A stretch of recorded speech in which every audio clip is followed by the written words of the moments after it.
ওই নিগ্রুর কারণে আমার পেটের বাচ্চাটা নষ্ট হয়ে গেছে গা। পরে ওখানে কাজ করা আমি বাদ দিয়ে দিলাম, অসুস্থ হয়ে পড়লাম।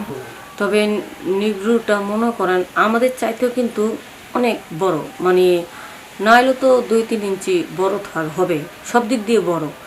আর তারা এমনভাবে মনে করেন সময় কাটায়, তারা এত পাওয়ারফুল, তাদের অত্যন্ত বেশি পরিমাণ চাপের ঠেলায় মনে করেন আমার বাচ্চাটা নষ্ট হয়ে গেছে গা। অনেক কষ্ট নিয়ে ভাই, অনেক শখে আমার সংসারটা, যে সংসারটা টিকা রাখার জন্য আমি ফ্যামিলিগত সব ত্যাগ করে আমি আমার স্বামীর নিয়ে মনে করেন শহরে চলে এসেছিলাম। কিন্তু আল্লাহ আমার স্বামীর নিয়ে ঠিক মতো সংসার শুরু করার আগেই আমার স্বামীর এত বড় একটা ক্ষতি করলো।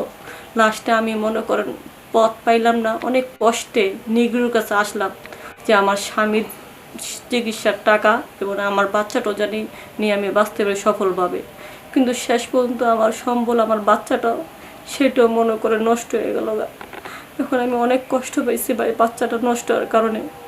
পরে আমি চিন্তা করলাম আসলে আমি যে এত বড় একটা পাপ করছি, এই জন্য পাপের কারণে আমি এই শাস্তিটা পাইছি। আসলে স্বামীর ঠকাইয়া এত বড় একটা পাপ করাটা আমার উচিত হয়নি।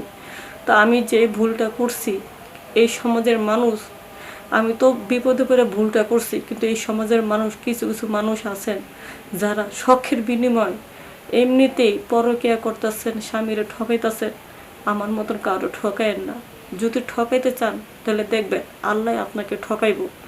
সবাই ভালো থাকবেন, সুস্থ থাকবেন। আসসালামু আলাইকুম।